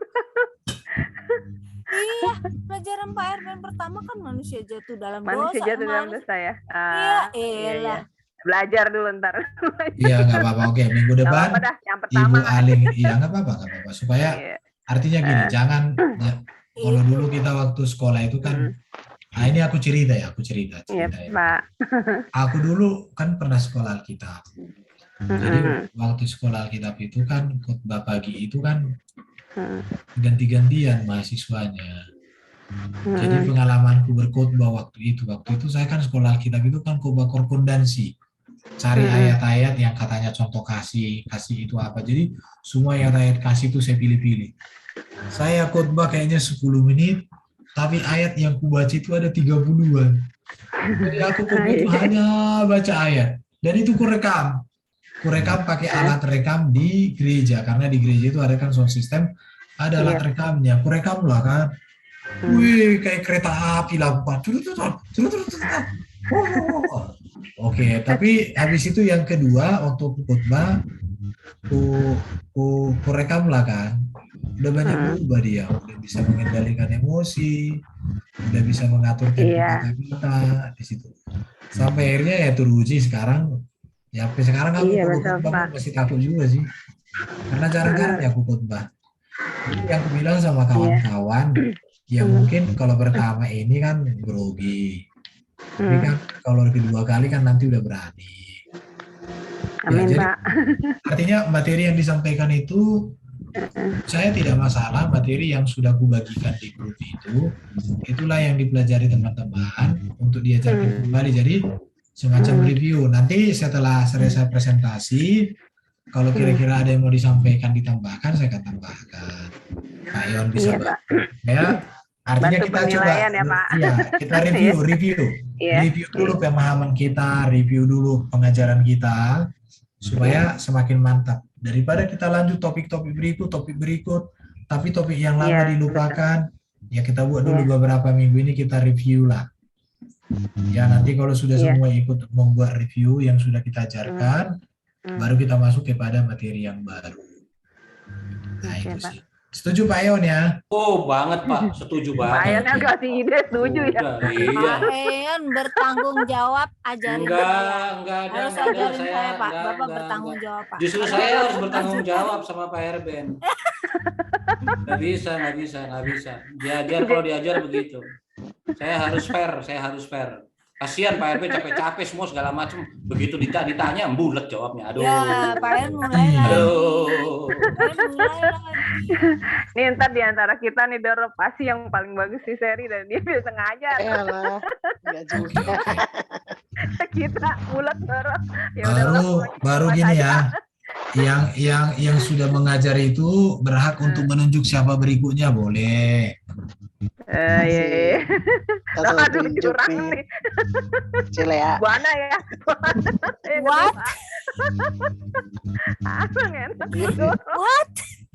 Nunjuk-nunjuk Itu, gue. Mas Bro mengajukan diri tuh. Mas Bro mengajukan diri katanya. Pertama kali. Aku ikut dulu. Ya, siapa itu? Bu Aling kan Bu. Jadi aku nyusul nanti. Aduh, ntar pada ngelobi semua nih Pak Herben ke saya. Bualing ntar ya bualing. Ini pada nggak bisa tidur semua nih Pak Herben, kelihatan udah. Pada nggak bisa tidur dah nanti. Bayang-bayang ini Pak Herben, dibayang-bayang sama Berarti mereka semua. masih ini. dengar pengajaran Pak Herben 100 kali nih. Ya dengarkan aja, nanti bisa diputar di YouTube supaya didengarkan. Ya nggak apa-apa itu. Jadi gini ya, artinya ya kawan-kawan juga semua kan harus belajar karena kelak ke depan kan teman-teman juga ya harus mengajar di mana-mana kan. Masa belajar terus hanya begini terus kita di sini. Aduh, kita pun pusing-pusing juga, gagal kita kan. Tapi kalau kalian nanti jadi pengajar ajaran dasar iman Kristen di mana-mana dan banyak orang dimenangkan ya kan itulah kebanggaan kita. Amin Pak. Iya. Iyalah. Ya Aduh, sudah saya- belajar ya teman-teman. Saya belum apa-apa udah gemetaran nih, Pak. Masa Nggak apa-apa dah. Pak Kemarin Herben. juga gitu berani panjang nyoba. dan Ada, Pak. lebar. Itu saya Nah, rangkumannya renungan ya. panjang dan lebar, ujung-ujungnya Apa pas renungan ya? giliran saya ngomong saya udah ini duluan, Pak. Aduh, Ngaco ya, Dok? terus duluan. Aduh, bagaimana? Grogi. Aduh. Ya udahlah nggak apa-apa lah kita coba aja.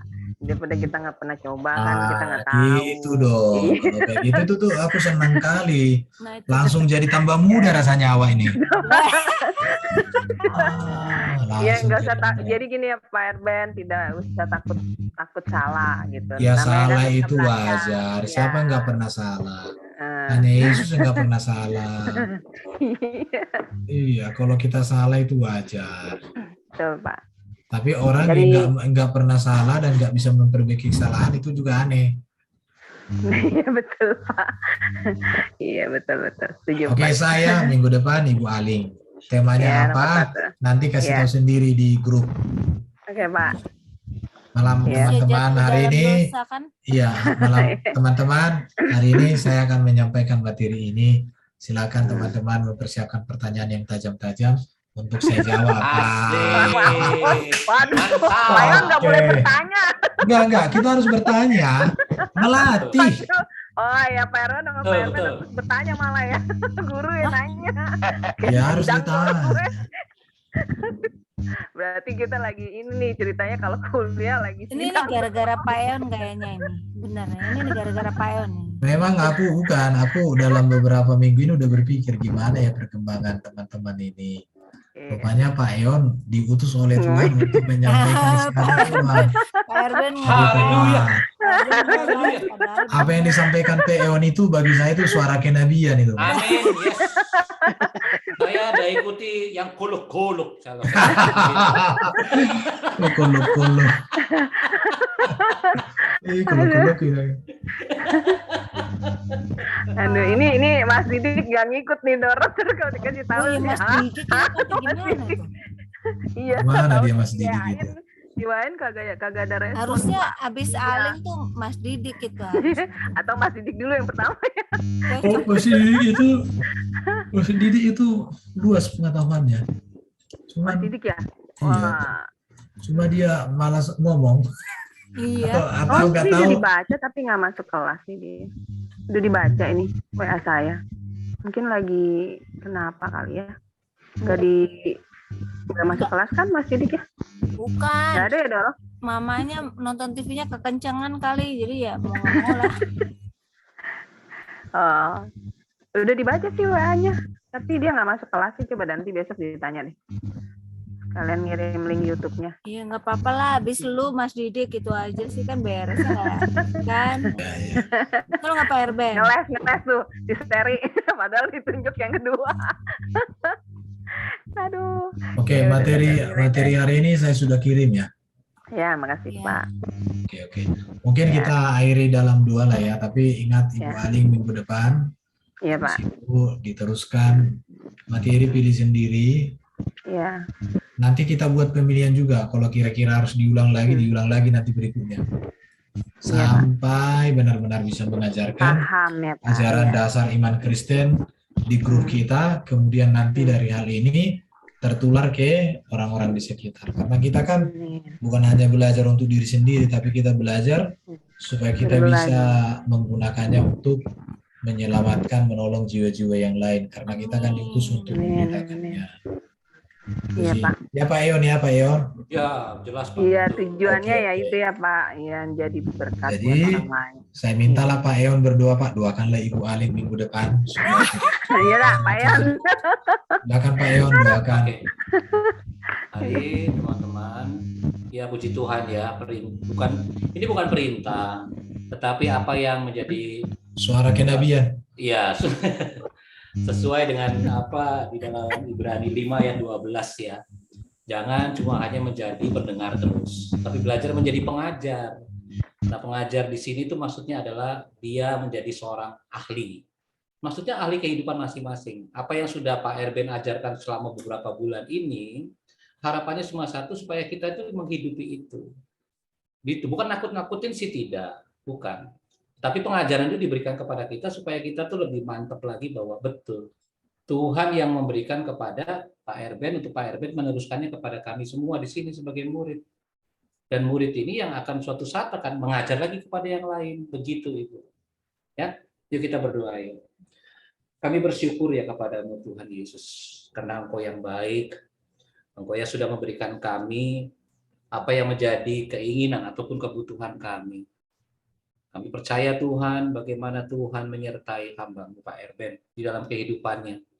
Sehingga beliau sebagai pengajar, beliau sudah belajar untuk menghidupi apa yang menjadi keinginan Tuhan. Yaitu memberitakan dan memperkuat dasar-dasar keimanan kami ya Tuhan Yesus. Itu semua karena keinginan Tuhan. Hamba-hamba Pak Erben ini yang menyampaikan supaya kerinduan itu bisa tersampaikan bagi kami sebagai murid. Karena kami tahu Tuhan, bahwa ada batas-batas di mana kami mungkin lemah. Tapi firman Tuhan juga mengajarkan kepada kami, Paulus juga lemah. Tetapi kalau kita melihat kelemahan, justru firman Tuhan mengatakan, kuasa Tuhan akan menjadi nyata dan sempurna. Asalkan kami memiliki keberanian bahwa kami ini menjadi alat Tuhan, untuk Tuhan yang berkata-kata lewat kehidupan kami. Oleh karena itu Tuhan Yesus, terima kasih untuk hamba-Mu. Sertailah hamba Pak Erben dalam aktivitas beliau, di dalam pelayanan beliau, dan terutama juga di dalam kehidupan berkeluarga. Berkatilah istrinya, berkatilah anak-anaknya. Kesatuan di dalam tubuh Kristus itu semakin nyata, karena keluarga yang dibangun itu sesuai dengan kehendak Tuhan. Terpujilah namamu Tuhan, berkati kami semua ya Tuhan, teman-teman di tempat ini, di mana ada Ibu Aling dan Ibu Masima, Ibu Ana, juga ada Pak Cornel, dan ada Bro Toms, Ibu Eri, Ibu Hilda, dan Pak Stefanus. Kami memiliki kerinduan yang sama, supaya apa yang menjadi perintah, apa yang menjadi kerinduan Tuhan itu boleh terlaksana. Kami memahaminya lewat kehidupan kami. Apa yang kami terima dari pelajaran hamba-Mu Pak Erben ini, itu yang kami terapkan. Tetapi pembuktian, de bagaimana kita menerapkannya, itu kami percayakan kepadamu Tuhan. Kami melakukannya. Bukan hanya kami sebagai pendengar, tetapi kami mau belajar menjadi pelaku-pelaku firman Tuhan. Terima kasih ya Tuhan Yesus, berkatilah teman-teman yang di luar yang mendengarkan akan program ini. Kami percaya mereka juga akan diberkati di dalam YouTube. Terima kasih Tuhan. Rencana ke depan kami kembalikan kepadamu Tuhan. Apa yang menjadi program bahwa minggu depan Ibu Aling akan mempersiapkan diri bagaimana mempresentasikan kehidupan Kristus, kehidupan kami sebagai anak-anak Allah. Kami percaya dan kami nyatakan kepada Tuhan bahwa kami mampu melakukannya. Karena bukan dari diri kami, bukan kekuatan kami, tapi karena kuasa darah Kristus. Terpujilah namamu Allah. Ini kami semua ya Tuhan, doa yang kurang sempurna ini kami alaskan dalam nama Bapa, Putra, dan Roh. Dalam nama Yesus. Haleluya. Amin. Amin. Amin. Puji Tuhan. Amin. Terima kasih, Pak Erben. Yon. Terima kasih semua. Pak Yon, Pak Sampai jumpa minggu depan di kelas kita yang di teman-teman. minggu depan guru kita Ibu Aling ya. Amin. Yes. Amin. Amin. Amin. Nah, Ibu Puji Aling Tuhan. ini harus kita persiapkan Aling. meneruskan Ibu Sophie nih. Aduh. Kayaknya cocok Ibu Ana Sophie, deh, saya nggak nanti mau pakai. Ibu Ana itu meneruskan Ibu Uti. Kalau Ibu Eri nanti meneruskan Ibu siapa ini? Ibu siapa itu? Suryani. Ibu Suryani ya. Bu Suryani. Ah, gayanya kan Ibu Eri. Ya, Bu. Kalau Pak Eon nanti kita membuat tandingannya Juma dia. Nah, kalau Mas Bro, Pak. Mas Bro. Kalau Mas Kasih Bro, Pak. bagus ini. Kalau Mas Bro, mana Mas Bro? Kasih Oh, bagus. Pak Thomas. Kita buat nanti dia Bukan Stefanus. Kasih bagus. Oh, Stefanus nanti kita buat dia menggantikan sini aja, menggantikan si Umi Ripa. Ganti Umi Ripa. Aduh, batu aku nih. Nanti Stefanus kita persiapkan untuk mengalahkan Umi Ripa. Aduh, amin ya.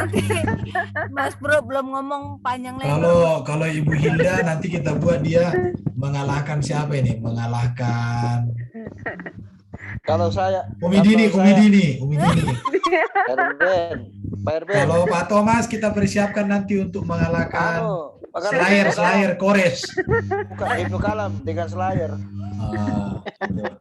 Slayer. Ibnu Kalam itu satu langkah lagi katanya, dia bilang. Ibnu Kalam itu Kalau Mas Itu Didik itu ya Pak, pertimbangan. siapa? Pak Mas Didik, Pak. Pak, Mas pakain Didik. nama. Pakain nama. Oh ya. Pakai nama. Ya, amin, Siapa amin, pakai Pak. nama itu? Itu Mana penggemar kayak- beratnya Mas Bro. Oke, selamat malam lah ya. Ya, Oke, Tuhan berkati Pak. Shalom, Oke, shalom semua. shalom, Shalom. shalom.